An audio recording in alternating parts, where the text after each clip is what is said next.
live from the field, I'm taking some time at the end of this week to reflect on my YouTube journey. And one of the things I just realized is that I had no idea how many invisible rules were keeping me in a chokehold from finding my way in this new platform. And this video is less about YouTube in and of itself. I am not a influencer or a YouTube expert. I'm not someone who even talks about the technicalities of using various marketing platforms and social media.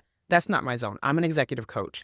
But what I am very concerned with is illuminating what it can look like to branch out and push yourself past your visibility limits. And me running into and sort of recognizing these invisible rules that had been holding me back and slowing me down, I think are going to be of great benefit to the women who are listening. So in this episode, I'm actually going to take you behind the scenes with me. I create a lot of fresh content for the women in my group coaching program called Claimed, where in our coaching portal, I will share explicitly, play by play, what has gone on for me as it pertains to the things that I know that they are concerned about. So a number of the women in my program right now are trying to work through, the thoughts, the feels, the fear that comes along with needing to push themselves, needing to expand themselves beyond their current visibility professionally to be seen in a new way as they build out new ventures and new extensions of their personal brand and domain expertise. And so that's what this YouTube experiment has been for me. This is a behind the scenes as a woman in process in her business. I am halfway through my 6-week sprint where I'm doing 5 videos a week on YouTube, and I have learned a lot. So I have a lot of notes that I'm going to reference in this video because I want it to be fulsome, but it also can't be too long. All right, let's dive in. So I want to actually talk about like what the invisible rules were, because this happens all the time, right? We will carry these unspoken assumptions about what is or is not possible, what can or can't be done, what is okay or socially acceptable and what isn't, instead of just getting into knowing what we need to do, which is throw the rules out the door because there really aren't any rules in the first place, and go and learn what we need to learn, go experience what we need to experience, and get that growth, get the growth that we need, that internal growth, the confidence building that comes from testing and trying things and just being a newbie that gets you to the next phase, that you got to alley-oop yourself. And so the first rule that I encountered in this particular experience was that I can't start until it's polished. I know you're familiar with this one. You want to be a fancy production. You want it to look like the woman's Instagram who has been doing this for a decade. You want it to look like, the professional speaker who has been doing this all of their life. You want your journey today, the place that you're at today, to reflect somebody's 10, 15, 20-year worths of experiments and testing and trial and learning and refining. And it just can't. It can't. It can't and it won't. And the faster that you accept that, the better off you'll be. So with YouTube, I really needed a possibility model to show me that it was okay to come over here and do things organically. When I say come over here, I mean leave Instagram, which I haven't left Instagram, but to spend some time focusing on a new platform, which is what I've done. I have reprioritized my my visibility efforts, I'll call them, within my business. And I've been spending obviously 5 days a week recording.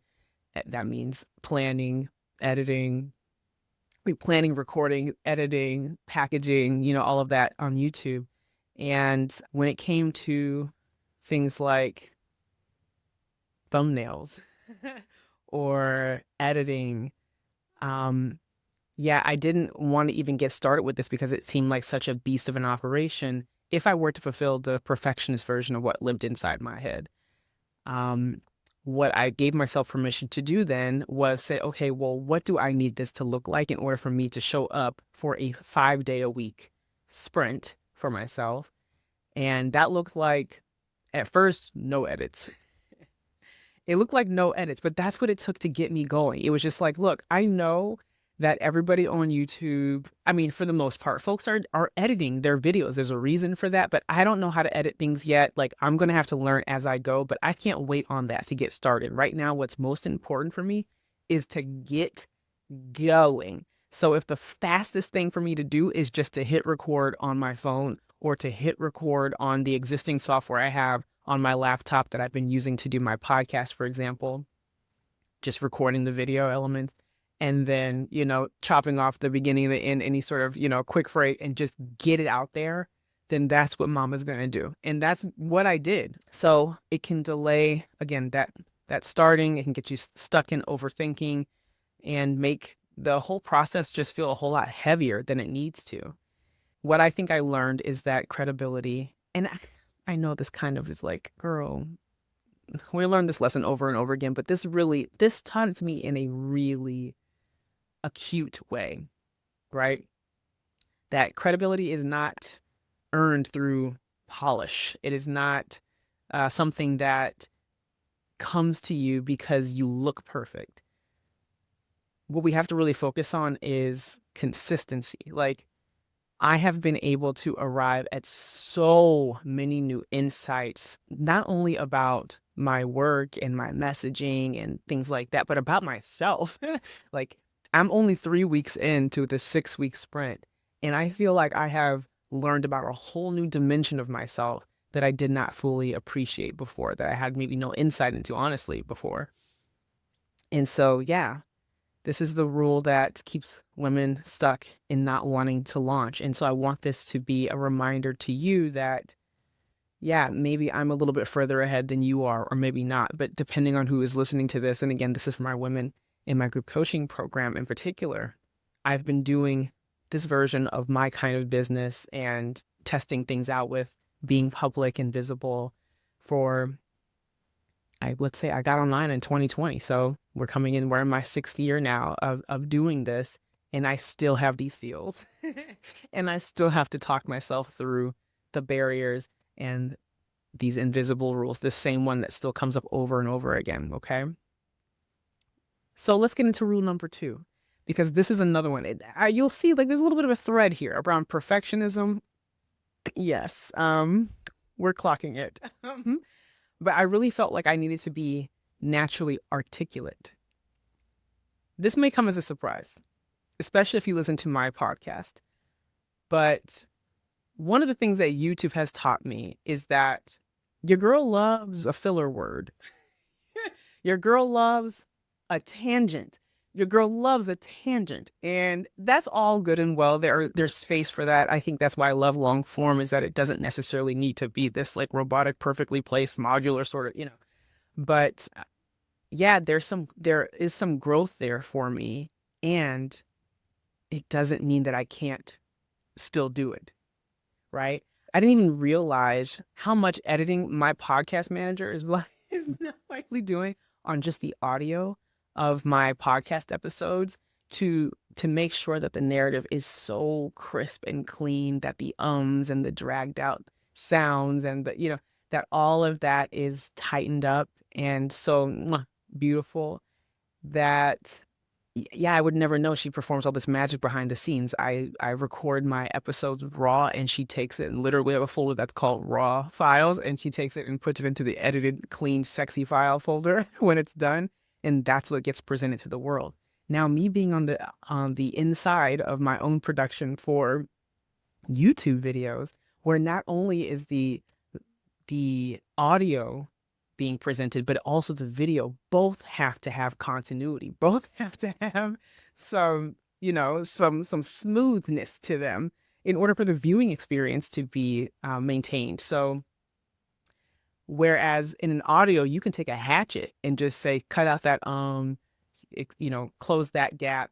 Visually, it becomes jarring if you have too many of those to keep chopping up and having to fix, right? Like just that a moment. And I'm not going to edit this one. I'm not going to edit this video at all because I want this just to be like a raw and behind the scenes look. I'm not going to clean this up at all. So you're going to catch every single filler word. Okay, every single filler. But I have notes to keep me from getting too tangential. And Yeah, all of those and all that has to be cut out. But when you do it in video, if I look over here and I start the over here and I looking this way or tilt my head this way, and then by the time I finish the and I'm onto the bridge to the next topic, when I cut that visually, you see like there's this very jarring thing that happens. And so it's taught me a lot about my where I'm at today, but it also has taught me that this is a skill, right? So I have noticed because I have some awareness about it. I have noticed that I have gotten better with each video. It's not a perfect linear growth, pattern because some videos, because I'm doing a sprint, I record it late at night. My thoughts maybe not are not as clear, or they're recorded between things where I'm rushing. So it's not always like a perfect linear progression. But when I because I use a platform called Descript to do my editing, I can use there's an AI tool inside of Descript that says, "Hey, let's check your filler words," and we'll count them up, so I can see where that count was in my first videos and what I needed to edit versus where it is today, and it is getting better. And so I think one of the key takeaways about this is yes, it's a reminder that like this is a skill that you can improve on with some greater awareness, but like you will never really know until you go out and do the thing messy. Then you're forced to look at it. You're forced to actually get some data back and say, oh, there's some room for some growth here. There's a growth edge. We see it. We've spotted it. And we cannot be afraid to look at our growth edges. It's like it can be such a blow to your ego. It can make me feel, for certain I can feel like even talking about this now, I'm like, oh, now y'all are gonna be counting all my ums and your nos. And that's fine. Because I'm in the arena and I'm working on it. And that's what matters. I'm going to grow. I'm going to get better. And the people that I know who are excellent at this, they weren't born this way. They've dedicated portions of their work, their life, their career, whatever it is, or they've had some training through their upbringing. Maybe they were theater kids and or they were in the speech or debate club. You've gotten some training through life somewhere where you had to work at this. They've all grown the skill. And so this is going to be my medium to grow this skill. And me becoming better on YouTube is only going to make me better on the stage. It's only going to make me better in interviews. It's just going to make me a better speaker in general. So, rule number 2, if you're holding back because you think you need to be able to say things perfectly and you don't have the perfect articulation, if you don't get into the practice of saying it messy, you'll never be in the practice of improving it. So, jump in. It's fine. Okay? It's fine. And honestly, one of my least edited videos that I have out there is one of my most popular thus far. I'm super early, but that's the benefit of doing a sprint as well. It's like super early for me means I have what now 12 videos, maybe this be 13 out already, where that takes people months on YouTube. Oftentimes, people on average, I think, I don't know this specific stat, but just anecdotally, I think a typical YouTuber is trying to post maybe once a week, maybe once every other week sometimes, but at least like once a week. People who I know who are like, this is my job, this is what I do. So that's 12 weeks to get 12 posts. I've done 12 posts in just under 3 weeks, and I'm proud of that. It's messy, but I'm proud. And I'm learning and I'm growing rapidly because of that decision. Okay, rule number 3. If it's not daily, it's not real. So, this is meant to convey a urgency around consistency. And I think sort of bridging from the tangent I was about to go on regarding me doing this 5 days a week, the learning has been so rapid.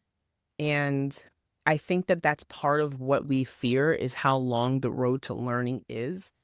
But sometimes what that means is I need to craft a container where I can do something like a sprint. Where can I find room to just have a moment for push? Checking in with yourself. I was really clear coming into this year.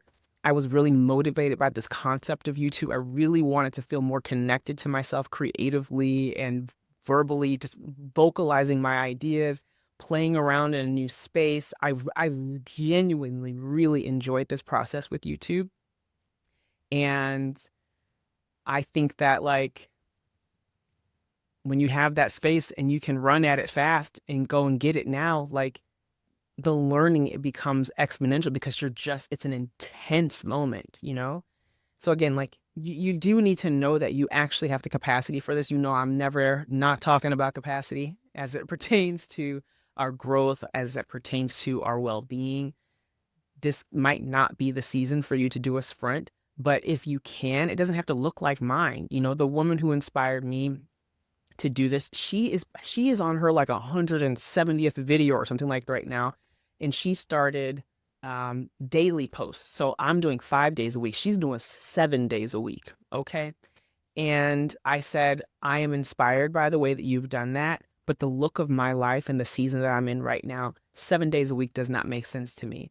It's not about you mimicking exactly what somebody else does, but taking inspiration from the spirit of it, right? That's what I aspired to. I was like, it's not that I don't aspire to be turning on my camera on the weekends every single weekend, like with no choice. If that, I mean, meaning that's what I've opted into is like, I am now committed to having to record every single day when I've got my kids home all day on the weekends. When things come up, I need some flexibility built into my schedule, right? Where, you know, even if I'm traveling on one of the weekdays, which is going to be happening coming up, that there's enough breathing room where I have some additional capacity throughout the week to still get out my 5 episodes. And that's what felt good to me. It's like me hitting my maximum in the season that I'm in and feeling very clear that I've designed it to make sense for where I'm at.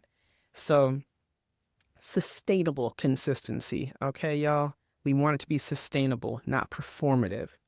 Sustainable consistency beats out performative consistency every single time because performativeness is not sustainable. So you're not going to get the same kind of results. You're not going to get the same kind of outcome. And you're just not going to feel great about it, you know? When we are outside of ourselves trying to pretend to do something because we feel like we should do something and overextending ourselves in ways that were not strategic, that were not intentional, there's a cost that comes with that. There's a cost that comes with that. The results of that are always going to be tainted. Okay. So I want us to build some systems that actually work for our lives, not systems that are here to be impressive to other people or to check some box that meets the should, the I should do this, quota. All right, let's get into rule number 4. Rule number 4. So for me, and I alluded to this earlier on, was that if I step back from Instagram, my business is going to suffer. I was really terrified to leave Instagram. And I keep saying leave it. I've posted stories today. I haven't left Instagram.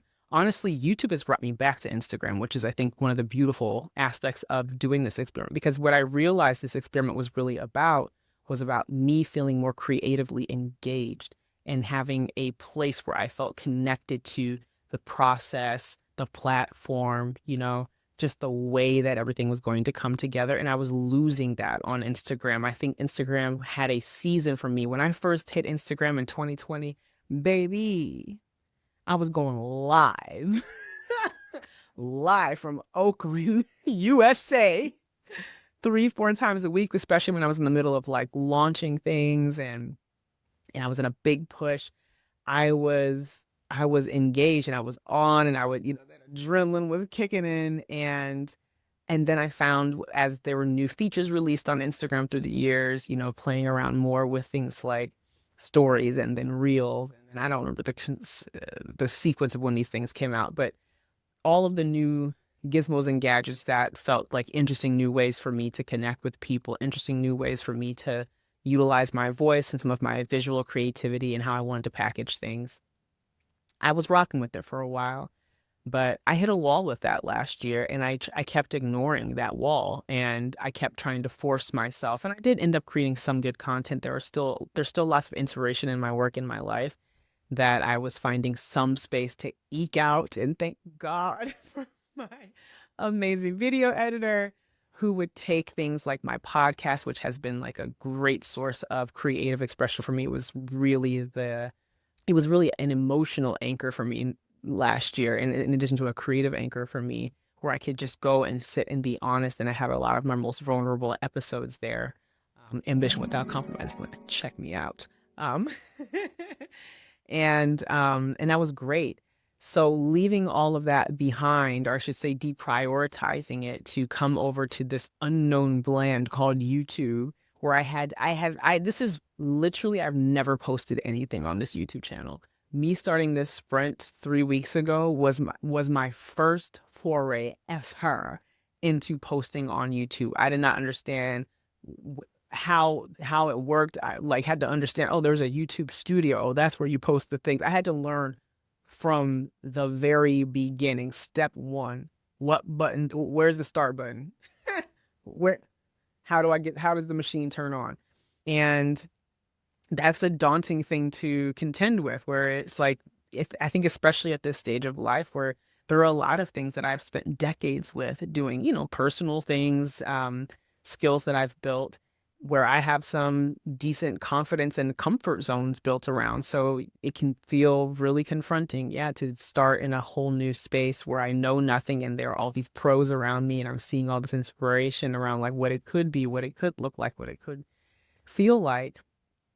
And I had to bust through that wall. I had to dismantle that and recognize that my visibility is mine. It's not tied to any one platform. And that if my creativity is feeling hindered in any way, anywhere, that I have full permission to make a change and to go where I feel creatively supported, expressed, right? To get back into the work I'm here to do, the words I'm here to say, what it is I have to share and offer. I think, as I was sharing a moment ago, like YouTube has now become this wonderful place of source material for me, which I didn't really expect in this process. I was thinking that I will do this sprint and then at the end of it, I'll have to decide, okay, is now YouTube going to be my main sort of like my hero material place where I become like, I'm going to work at becoming more known for my YouTube content, and Instagram will kind of be more on the periphery where I just send some clips there every now and then, or, it just seemed like it would become this like, I'll just shoot some stuff over, not let it die, but I'll just kind of, we're going to renegotiate our relationship, and become associates. And YouTube would be my new bestie. What I have actually found is that YouTube has rekindled my flame for Instagram, not in a way that was like YouTube, I'm not into it, and this has taught me how much I've loved my old flame and return to Instagram's open arms, but more so that I see how the relationship, how the flow can work. I really enjoy being on YouTube. I like the long form format. I like the control that I feel like I have. I also love learning on YouTube. I've always been a consumer of YouTube. It's a place that I, go like many people do. I mean, there are billions of users on YouTube. And being someone who is new at growing a YouTube channel on YouTube, the algorithm does a really great job of serving me up like, hey, you're trying to figure out how to do this specific editing trick.